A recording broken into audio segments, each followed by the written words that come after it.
Hey guys, welcome back to Beyond the Box Score. I'm your host Hayat. Today we've got a loaded slate, 6 college basketball matchups on February 14th. We're talking Texas A&M at Vanderbilt, Iowa State versus Kansas, Purdue at Iowa, Florida versus Kentucky, Clemson at Duke, and Providence versus St. John's. No surface level takes here. This is pure analysis and opinion, no guarantees, no promises, just how I see February 14th shaping up when you really dig into it. Alright, let's lock in and start connecting everything. Texas A&M at Vanderbilt, the lean here is Vanderbilt laying 6.5. Let me walk through why I keep landing there. If this matchup plays out like the current form suggests, I just think Texas A&M is walking into a really difficult environment in Nashville, Tennessee at the wrong time. Vanderbilt laying 6.5 points, and honestly, when I first saw that number, my immediate reaction was that it felt short.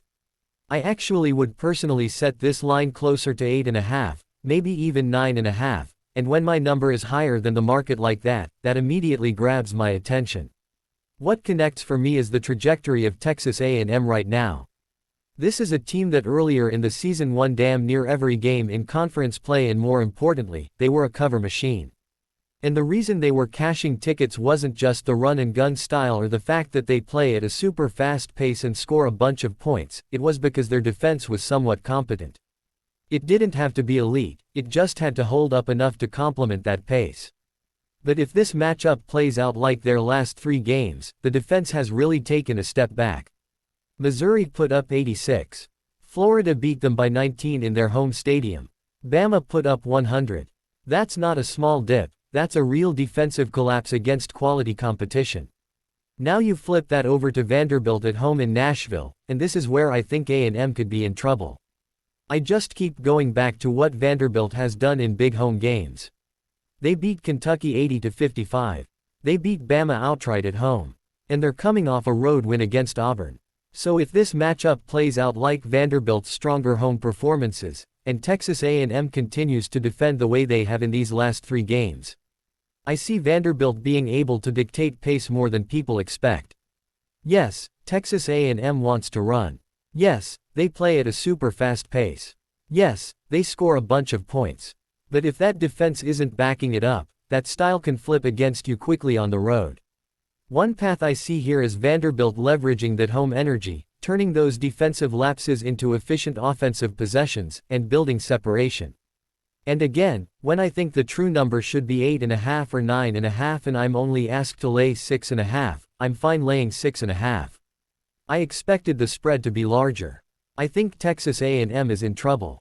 I think we're getting some fair prices because of Vanderbilt's up and down stretches in conference play. So yeah, give me the Commodores. Lay the points. The lean is Vanderbilt laying 6.5. Here is next game, a favorite Iowa State versus Kansas. The lean here is Iowa State. Let me walk through why. If this matchup plays out like the situational spot suggests, I think Iowa State is sitting in a massive revenge window at Hilton Coliseum in Ames. Let's start with the numbers because they matter. Iowa State is 21-3 overall, 8-3 in conference play. Kansas is 19-5 overall, 9-2 in conference play. Arizona and Houston are both tied at 10-1, so this is not just another conference game, this is directly tied into the regular season championship race. Iowa State is coming off a 62-55 road loss to TCU. Kansas is coming off an 82-78 win over Arizona. So emotionally, Kansas just got a big lift. But what connects for me is the previous head-to-head. Kansas beat Iowa State 84-63. Iowa State lost by 21 points.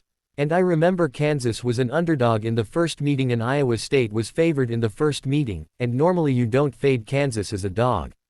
That's a lesson you learn. But now we're flipping the script. If this matchup plays out like a true revenge spot, Iowa State coming off a loss, at home, at Hilton Coliseum in Ames, which is a tough place to win, that environment matters.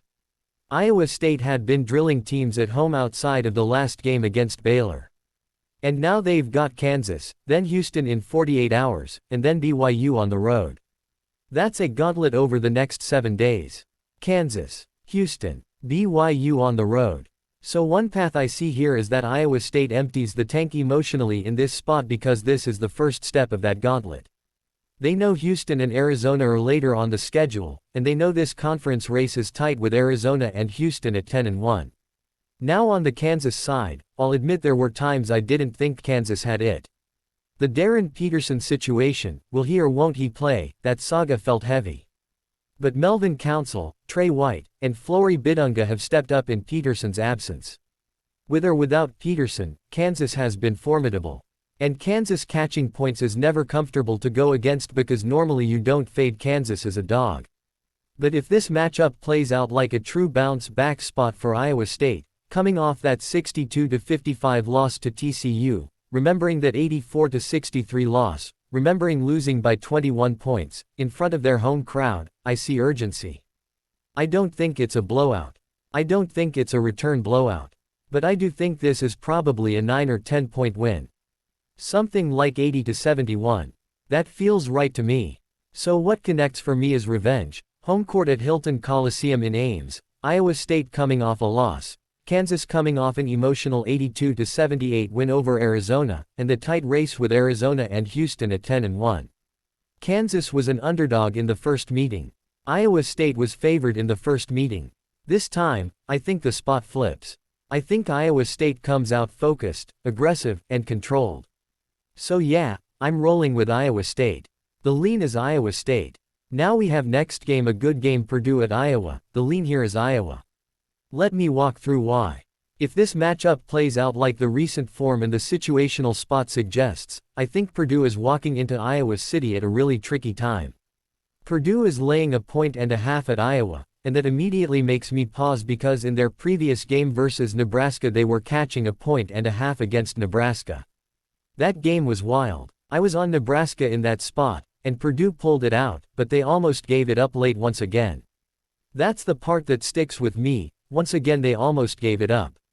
So if this matchup plays out like that Nebraska game, where they're flirting with disaster late, doing just enough but not really separating, I don't love that profile going into Iowa City. And then you stack the schedule. Michigan on deck, Indiana on deck, Michigan State on deck. This is a tough stretch, at Nebraska, at Iowa, Michigan, Indiana, Michigan State. That's not light work. So one path I see here is Purdue in the middle of that grind, and maybe they survive Nebraska, but now they've got Iowa in a building that is not an easy place to play, and then the schedule doesn't ease up at all. Meanwhile Iowa, in their previous game, were laying 10.5 points versus Maryland, and Iowa lost and won by 7. That's how it was stated, and the key piece for me is the look-ahead spot mentioned. Iowa had Purdue on deck. Iowa came out flat versus Maryland. Maryland was described as a really bad Maryland team. So if this matchup plays out like Iowa just overlooked Maryland because Purdue was coming in, then I can excuse that effort a little bit. I believe in the look-ahead spot. I think it's real. And if they were laying 10.5, thinking about Purdue, and that caused them to stumble, now the focus snaps back. What connects for me is the bigger trend on Purdue. They have covered 2 games in their last 10. That's not a small sample blip, that's a pattern. They damn near lost to Oregon on their home court. They lost to Indiana, Illinois, UCLA. So if this matchup plays out like Purdue being a little overrated in the market again, laying 1.5 points on the road, I'm not sure I want to buy into that. Iowa is very disciplined, good on both sides of the ball. Purdue relies on the 3-point shot, and Iowa is good at defending the 3-point shot. That's a direct clash. And even though Iowa's identity has been more of a defensive squad this season, this team has been putting up points. So one path I see here is Iowa dictating terms defensively, running Purdue off that 3-point line, and then matching them possession for possession offensively. If this matchup plays out like Iowa defending the 3-point shot the way they've shown they can, and Purdue continues the trend of covering 2 games in their last 10, I think the home team gets the job done. Iowa City is not an easy place to play. Purdue has Michigan, Indiana, Michigan State still coming. I think Purdue is overrated. I'm on Iowa. I'm on the Hawkeyes. I'm favoring Iowa. The lean is Iowa. Quick pause. If you've got an even one lean you like so far out of these 6 games, hit the like button. Seriously, that's how I know these full deep dive slates are worth the grind. And if you're rocking with the raw, Thinking out loud breakdown style. No fluff, just real angles. Hit like and subscribe. It takes you a second, but it genuinely means a lot to the channel and helps this grow. Let's get back into the slate. Next game we have Florida versus Kentucky. The lean here is Florida. Let me walk through why. If this matchup plays out like the numbers suggest, Florida might just be on a different tier right now. Florida is 18-6 overall, 9-2 in conference. They beat Georgia 86-66. Kentucky comes in 17-7 overall, 8-3 in conference, off a 7,471 win at home over Tennessee, and they've won 8 of their last 9. So yes, Kentucky is playing good basketball. Road wins over Tennessee, Arkansas, LSU. Road losses to Vanderbilt and Alabama. That's real. They also have a top 15 strength schedule nationally. But their non-conference was outside the top 125, and while they did play Michigan State, Louisville, Gonzaga, North Carolina, they lost those games. They didn't get a big non-conference win until they beat Indiana at home and then beat St. John's just before Christmas. Now flip to Florida's recent run. They doubled North Carolina 95-48. They destroyed Alabama 177. They beat Texas A&M at College Station 8,667. They beat Georgia by 20. So if this matchup plays out like Florida's current form, this is a team peaking. In conference play, they are first in offensive efficiency and first in defensive efficiency. Second in two-point shooting. Second in offensive rebounding. First in defensive rebounding. That's dominance across categories. And 56.4% of Florida's points in conference play are coming from inside the perimeter. They shoot the fewest or almost the fewest threes in conference play. So one path I see here is Florida pounding the interior, living inside the arc, and controlling the glass on both ends. Kentucky has played 4 teams inside the net top 15. Gonzaga on a neutral, Michigan State on a neutral, Louisville, Vanderbilt. They lost those games by 35,178 in the Louisville game as stated, 25 at Vanderbilt, and we also had the 15-point loss to Alabama. So if this matchup plays out like those step-up-in-class games, where Kentucky faces a true top-tier opponent, they've struggled. Florida right now looks like one of the best teams Kentucky has played.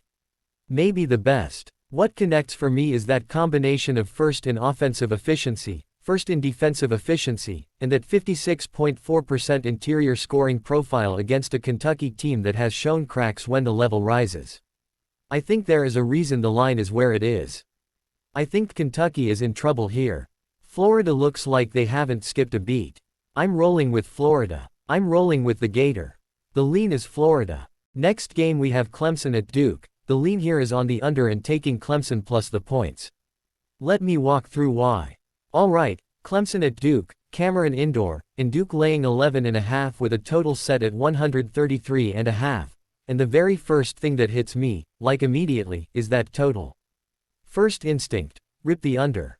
I don't even hesitate with that wording because the under cashed in last game versus Pitt. The under has hit 5 straight for Duke, and the under is 17-7 in Duke games this season. That's not random. That's not noise. That's a team profile. If this matchup plays out like most Duke games have lately, we're staring at another rock fight where every possession feels like it matters and every bucket is earned. Clemson is one of the better defensive teams in the ACC, and when I see that paired with Duke's under has hit 5 straight and under is 17-7 in Duke games this season, what connects for me is tempo and resistance. I'm not expecting track meet energy here. I'm expecting a gritty dog fight. That's literally the expectation, a gritty dog fight. Points come at a premium. And if points come at a premium, how do we get to 133.5 comfortably? I start doing the math in my head. If both teams aren't getting in the 70s, and there's a real possibility both teams not getting in the 70s, then suddenly that 133.5 feels heavy. One path I see here is Duke controlling the game defensively at Cameron Indoor, Clemson responding with half-court execution, and both teams forcing each other into late clock shots. If Clemson is one of the better defensive teams in the ACC, they're not just going to roll over. They're going to make Duke earn everything. And Duke laying 11.5 in that kind of environment. That's a big number. That's a number that requires separation.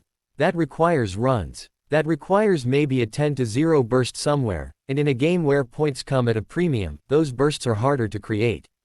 And this is where the spread ties into the total for me. I lean toward Clemson plus 11.5 because I prefer having 11.5 points in a low-scoring game rather than laying it. That's the key phrase for me, I prefer having 11.5 points in a low-scoring game rather than laying it. If the total is 133.5 and we're thinking under because under has hit 5 straight for Duke and under is 17-7 in Duke games this season, then every point is magnified. Every empty possession matters more. So if this matchup plays out like a 66-60 type of game, or 68-62, suddenly Clemson plus 11.5 is gold. And I keep circling back, under cashed in last game versus Pitt. Under has hit 5 straight for Duke. Under is 17-7 in Duke games this season. That's not just a trend, that's an identity. Clemson being one of the better defensive teams in the ACC reinforces that identity. Expectation of a gritty dogfight reinforces that identity. Possibility both teams not getting in the 70s reinforces that identity. Everything is pointing toward compression. Compressed scoring. Compressed margin. Compressed possessions. So yeah, when I zoom out, Duke laying 11.5 at Cameron Indoor makes sense on paper because it's Duke at home. But when I zoom in, when I really think about the way this game is likely to feel, I want the points. I want Clemson plus 11.5 in a game where 133.5 already feels ambitious. And if the under hits again, making it 6 straight for Duke, that spread becomes even more valuable. So the lean here is on the under and taking Clemson plus the points, and after walking through all that. Yeah, that's why the lean sticks at the under and Clemson plus the points. My last game for this video is Providence vs St. John's. The lean here is taking Providence and the points. Let me walk through why. Providence versus St. John's at the AMP, and I'm staring at two completely different narratives.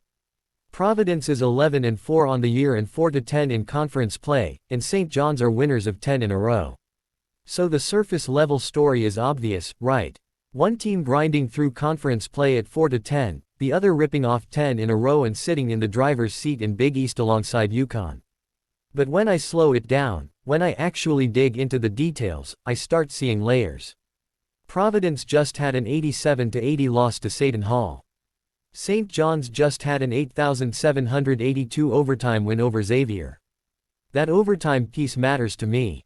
Winners of 10 in a row, emotional high. Rick Pitino passed Roy Williams on the all-time wins list. That's a milestone. That's energy. That's spotlight. And now you're asking them to keep that edge with UConn a half game up on St. John's, with head-to-head tiebreaker currently in play, with a trip to play UConn on the road on February 25 looming, Marquette on deck, Creighton at home before rematch against UConn in about a week and a half. That's a lot. That's a lot of situational noise. St. John's 36th in Division I experience, and that tells me they've got maturity, they've got guys who've been through it. They're a great rebounding team. But St. John's defense problematic on perimeter at times, that's the crack I keep staring at. Because Providence is top 80 in 3-point shooting and top 40 in 2-point shooting and free throw shooting just under 77%. If this matchup plays out like Providence spacing the floor and actually capitalizing on those perimeter issues, that's how they hang around. And look at Providence's competitive results. They took UConn to overtime 10,398 in first meeting. They lost to UConn by 6 on the road. They went toe-to-toe with Villanova at home. They battled Villanova in rematch. They battled Seton Hall on the road. So even at 4-10 in conference play, this isn't a rollover team.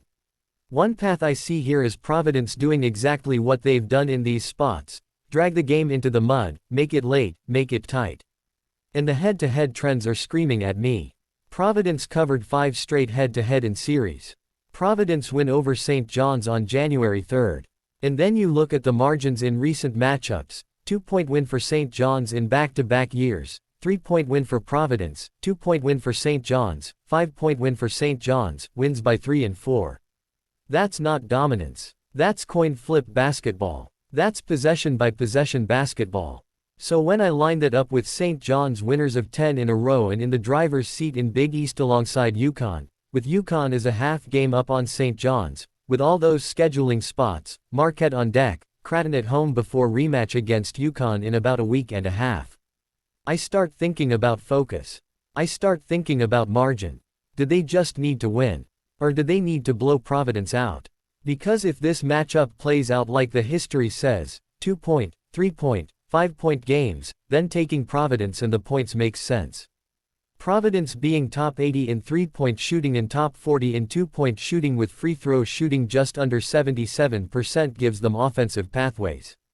St. John's defense problematic on perimeter at times gives them opportunity. St. John's being a great rebounding team means Providence has to finish possessions, but if they can just be solid, just be competent, the number becomes valuable. And I can't ignore that Providence covered 5 straight head-to-head in series. That's consistency against this opponent. Providence already has a win over St. John's on January 3rd. So psychologically, they know they can do it. So yeah, I respect winners of 10 in a row. I respect Rick Pitino passing Roy Williams on the all-time wins list. I respect St. John's 36th in Division I experience and being in the driver's seat in Big East alongside UConn. But when I stack up the margins, the head-to-head history, the competitive results like 10,398 in overtime against UConn, and the fact that Providence covered 5 straight head-to-head in series, I keep landing in the same spot. The lean here is taking Providence and the points, and after walking through every angle, that's exactly why the lean sticks at taking Providence and the points.